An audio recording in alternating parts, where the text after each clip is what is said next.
Olá, alunos da primeira série, tudo bem? Quem fala aqui é a Cris, professora de texto e gramática. Hoje eu vou retomar o conteúdo da última aula para apresentar alguns exemplos que o livro-texto de vocês traz. Exemplos bem significativos para vocês entenderem bem a questão da contextualização. É o capítulo 7 do livro-texto, nas páginas 46 a 61. A contextualização, então, dividida em duas partes, apreensão e compreensão de sentido. Essa seria, então, a parte 2 dessa aula. O objetivo é mostrar e retomar para vocês os dois patamares de leitura. O primeiro que é a apreensão e o segundo que é a compreensão. Então, pensando em apreensão, é decifrar os sentidos inscritos no contexto interno de um texto. O que significam as palavras e o que elas significam na relação que estabelecem umas com as outras. E a leitura do ponto de vista da compreensão é quando eu consigo correlacionar esses sentidos que eu acabei de decifrar no contexto interno com outros sentidos de outros textos do mesmo espaço cultural. E aí, então, eu faço a contextualização da minha leitura. São exemplos, então, hoje do capítulo 7, das páginas 56 a 61 do seu livro-texto. A definição de texto é um conjunto de enunciados ou frases combinados entre si com uma unidade de sentido. Então, vamos ver aqui um exemplo. Uma só andorinha não faz verão. Cachorro que late não morde. Mais vale um pássaro na mão do que dois voando.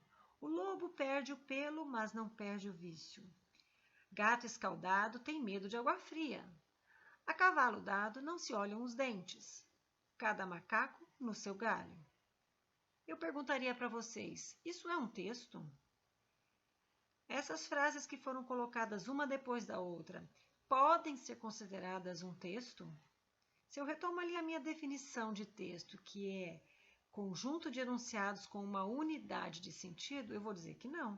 Porque cada uma dessas frases, desses provérbios, fala de uma coisa. E eles estão aqui simplesmente justapostos, um depois do outro. É o que a gente, quando aprende lá na aula de redação, que para ser um texto, as palavras e as frases e os enunciados, eles têm que estar conectados por uma unidade de sentido. Eles têm que estar relacionados uns com os outros, senão vira um amontoado de frases. Enche linguiça, mas não é texto, tá certo? Então, esses sete provérbios aqui, um depois do outro, não são um texto. Agora, veja o que eu vou fazer. Eu vou acrescentar um enunciado que diz o seguinte: eis um inventário de frases com animais usadas para transmitir ensinamentos aos humanos. Bom, agora, com esse último enunciado, nós podemos dizer que nós temos um texto, porque eu estabeleci uma relação de sentido ao dizer que todos esses provérbios são frases com animais e que são usados para transmitir ensinamentos aos humanos.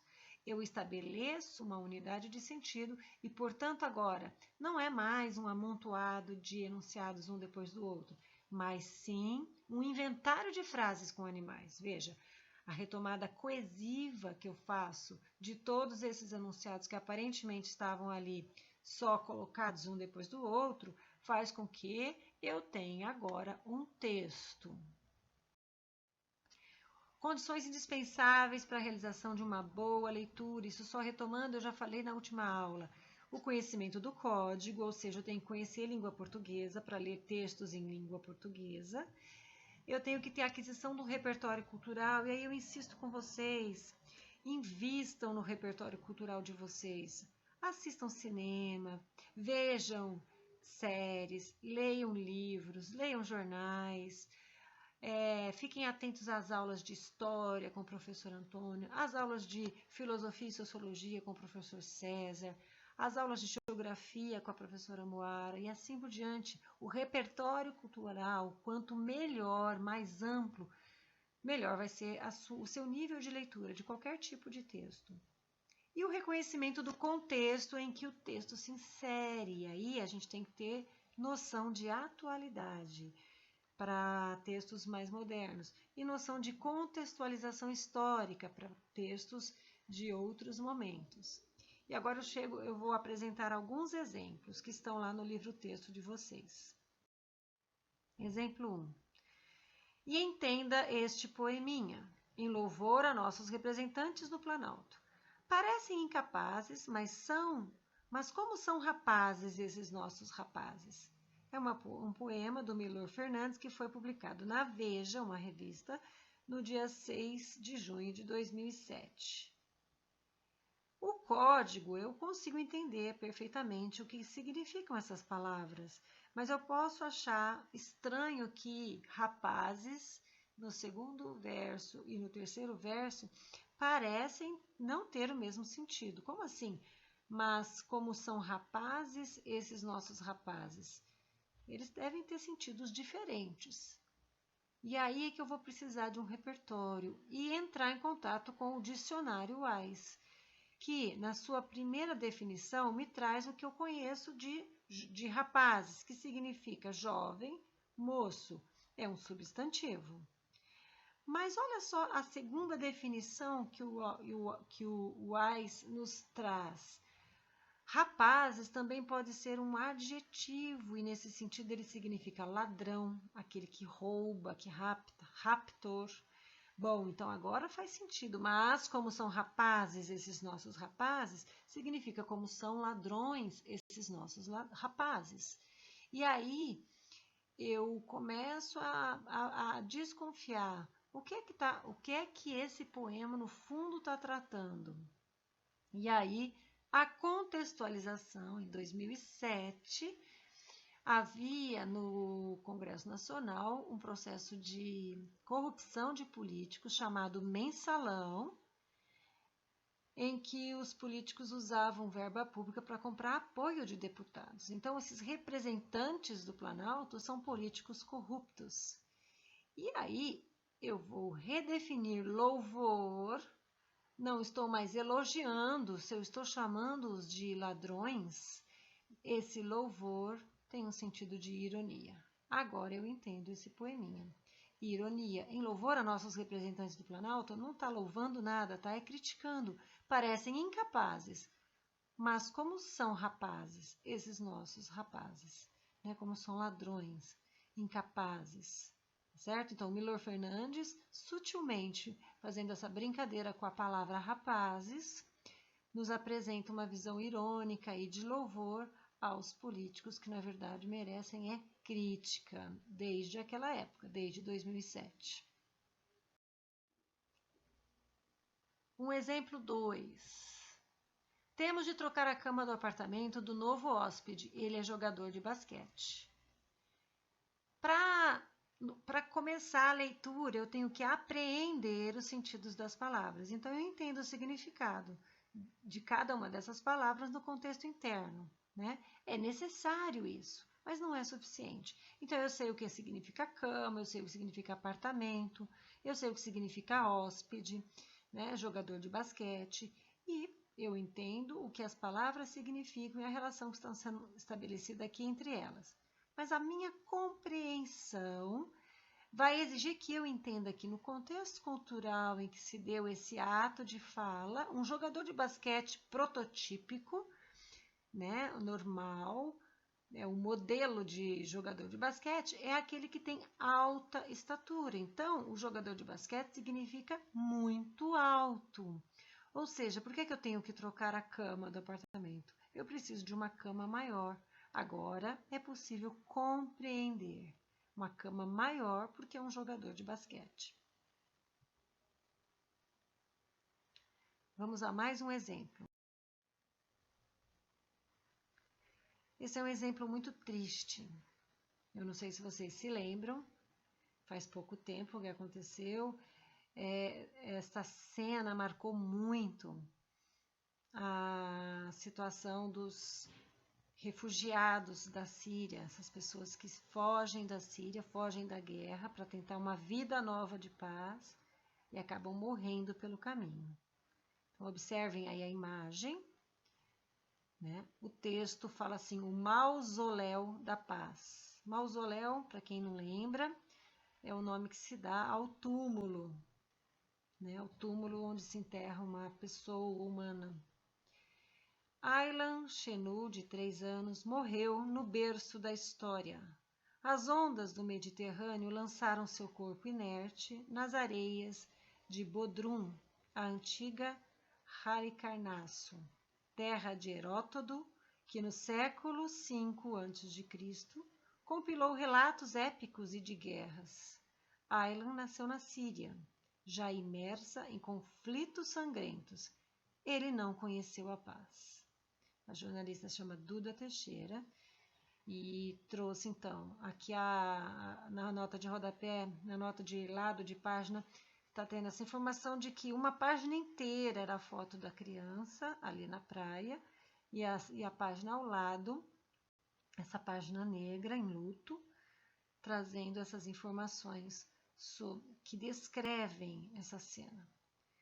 Mas vamos ver o que podemos apreender de tudo isso. Quais são os sentidos que já estão escritos aqui e que vão ser necessários para que eu possa compreender bem e ler essa imagem e ler esse texto. O primeiro é internacional, isso significa que é uma notícia de fora do Brasil. Aqui o menino deitado. Ele dorme? É um berço? E aí a gente descobre pela palavra mausoléu que, na verdade, essa criança está afogada e está morta. Informações sobre o menino. O nome dele, Aylan Chenu, tem 3 anos de idade e nasceu na Síria. Todas as informações estão aqui no texto. Informações sobre o local. Nas areias de Bodrum, da antiga Halicarnasso, que foi o berço da história. E outras informações que estão aqui ainda. As ondas do Mediterrâneo, portanto, essa praia fica no Mediterrâneo. E a Síria se encontra sob conflitos sangrentos.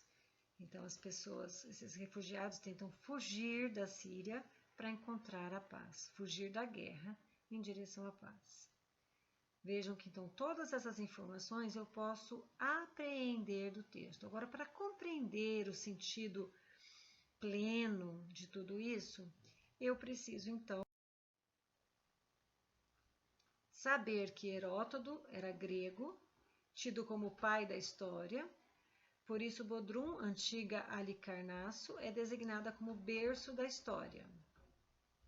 Bodrum é uma cidade portuária da Turquia, situada de frente para a ilha grega de Kos, local onde Aylan, seus pais e um irmão menor pretendiam chegar, fugindo dos horrores da guerra da Síria.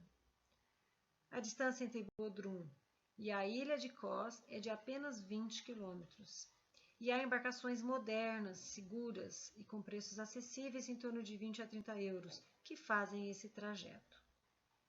Para ir de Bodrum, Turquia, à ilha de Kos, que fica na Grécia, é necessário passaporte, mas esse direito é negado a forageiros. Então, vejam quantas informações do contexto externo, da contextualização da guerra da Síria, da história trágica dessa criança, que eu posso depreender quando eu tenho conhecimento, repertório cultural, histórico desse momento.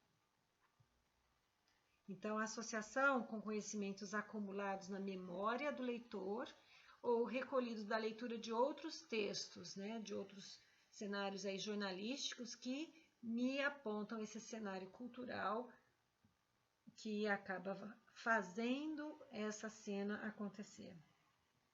Além disso, eu tenho que existem pessoas que exploram o desespero dos refugiados e cobram fortunas para eles atravessarem. E a gente sabe, aprendeu, que o pai de Aylan pagou 4.000 euros. Desculpa, o 4 ficou separado aqui. 1.000 euros por pessoa para o dono de um bote clandestino levá-los de madrugada até a ilha de Kos. Que tristeza, né, gente? Países da Europa não se dispõem a receber esses refugiados, razão porque procuram entrar em lugares de forma clandestina. Então, depois da divulgação dessa foto trágica de Aylan, a Alemanha, principalmente, e outros países passaram a abrir as portas para refugiados.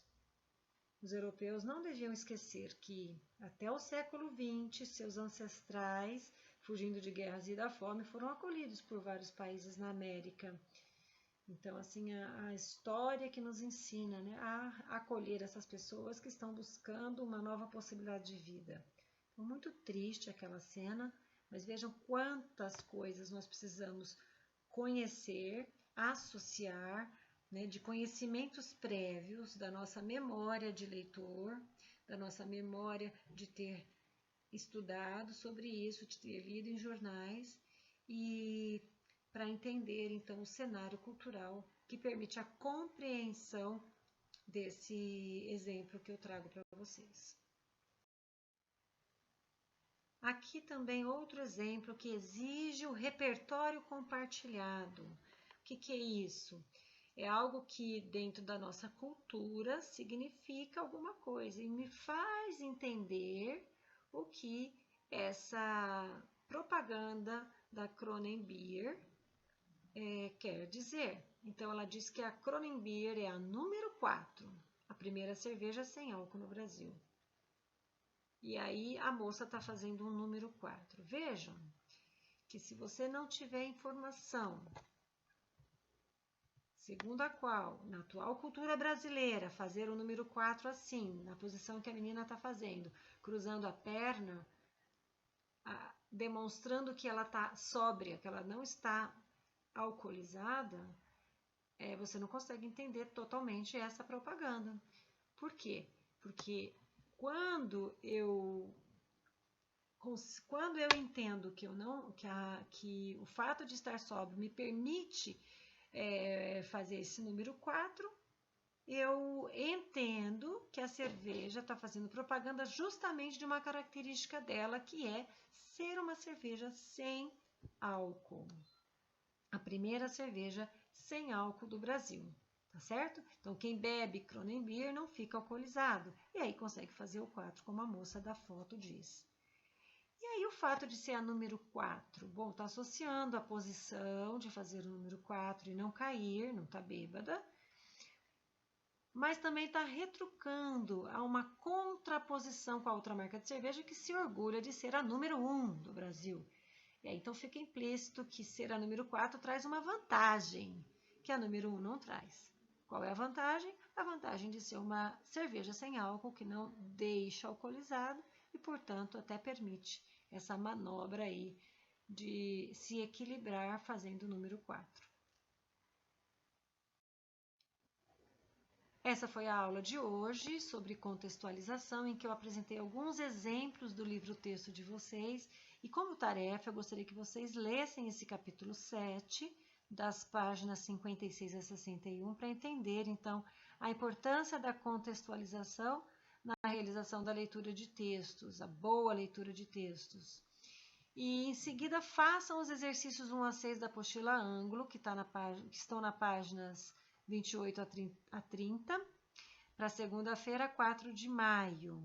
Se vocês tiverem dúvida, escrevam para cristiane@colegio-sion-ipiranga.org.br. Por hoje é isso, um beijo para vocês e um bom trabalho.